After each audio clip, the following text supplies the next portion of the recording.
Nasum, he's on a roll.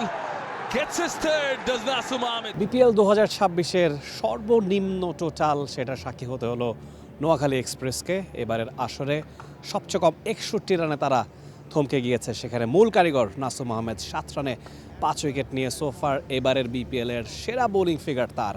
Nabil Kaiser 61 রানে নোয়াখালী গুটিয়ে গেল।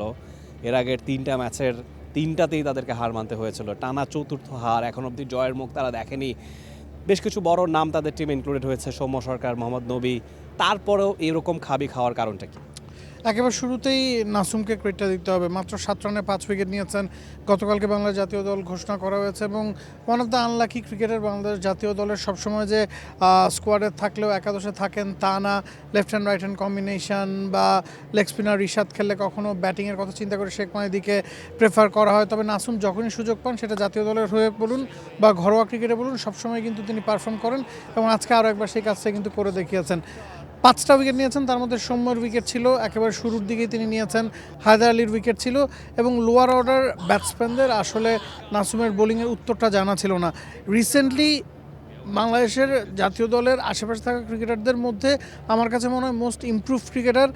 তার মূল শক্তি আর্মার, বল টার্ন যেরকম করাতে পারেন ঠিক তেমনি গতির ভ্যারিয়েশন আছে এবং সেই জায়গায় কিন্তু আজকে ব্যাটসম্যানদেরকে বারে বারে বিভ্রান্ত করেছেন। এবং দেখা যায় যে লেফট হ্যান্ডেড স্পিনাররা লেফট হ্যান্ডেড ব্যাটসম্যানদের এগেনস্টে একটু হলেও নিজেদেরকে গুটিয়ে রাখার চেষ্টা করেন, সেটা ওয়ার্ল্ড ক্লাস স্পিনারদের ক্ষেত্রেও আমরা দেখেছি। নাসুম কিন্তু এই জায়গাতে লেফট হ্যান্ডেড ব্যাটসম্যানদের এগেনস্টেও খুব ভালো বোলিং করেন এবং কনসিস্টেন্ট জায়গায় বল করতে পারেন। এক ওভারে 3টা উইকেট তিনি নিয়েছেন, হ্যাট্রিকের দ্বার প্রান্তে ছিলেন।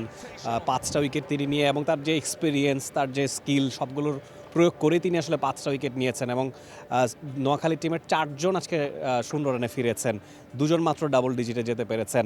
উইকেটটা কি একটুখানি বেশি বোলিং ফ্রেন্ডলি কিনা এবং ওয়েদারের কোনো রোল এখানে দেখছেন কিনা? আজকে তুলনামূলক সিলেটে একটু কুয়াশা বেশি পড়েছে, ফ্লাড লাইটে খেলা হচ্ছে। গতকাল কিন্তু আমরা দেখেছি সকালে ম্যাচে ফ্লাড লাইট জ্বালানোর প্রয়োজন পড়েনি। তবে এই ধরনের উইকেটে আপনি পেসাররা সহযোগিতা পায়, এই ধরনের উইকেটে আপনি পাওয়ার প্লেতে একটু রিস্কি থাকে, দুদিকেই বল যেহেতু মুভমেন্ট করে। তবে মূল কারিগর কিন্তু নাসুমই কিন্তু 5টা উইকেট পেয়েছেন। তো স্পিনারদের জন্য তো আর এখানে খুব বেশি কিছু ছিল তা না। এখন নোয়াখালী এমনিতে আসলে স্ট্রাগল করছে। সৌম্যের ইনক্লুশন বা নবীর ইনক্লুশনে এই দলটার ভালো করার কথা। জাকেরকে আজকে তারা বাদ দিয়েছে, মনিম সাহেরকে খেলিয়েছে, তিনি রান আউট হয়ে গেছেন এবং আমরা গেল কয়েকদিন ধরেই দেখছি যে সিলেটে শুরুর দিকে 2-1 উইকেট চলে যায় বা দল বিপদে পড়ে। গতকালকে আমরা রংপুরে দেখেছি আর্লি উইকেট চলে গিয়েছিল, সিলেটের আর্লি উইকেট চলে গিয়েছিল। সেই জায়গা থেকে কখনো না কখনো গিয়ে আপনাকে হাল ধরতে হয়, কাউকে না কাউকে দাঁড়িয়ে যেতে হয়। সেই জিনিসটা আজকে হয়নি এবং all the credit goes to Nasum Ahmed. All the credit goes to Nasum Ahmed. 5 wicket তিনি নিয়েছেন, দলকে একটা সুবিধার জায়গায় রেখেছেন এবং সিলেটবাসীর জন্য সুখবর। আজকে হয়তোবা যেহেতু মাত্র 62 রানের টার্গেট, জয়টা হয়তোবা সিলেটের দিকে যাবে, সেই দিকে নজর থাকবে, সবার নজর থাকবে। আপনারও টি স্পোর্টসে পুরো বিপিএল জুড়ে নানা গল্প, নানা কথা নিয়ে আমরা হাজির হয়ে যাব। সবসময় টি স্পোর্টসের সঙ্গে থাকবেন। For more updates, subscribe to our YouTube channel and click on the bell icon. Follow us on Facebook and Instagram. Download T Sports app to enjoy exciting games and highlights. Visit tsports.com.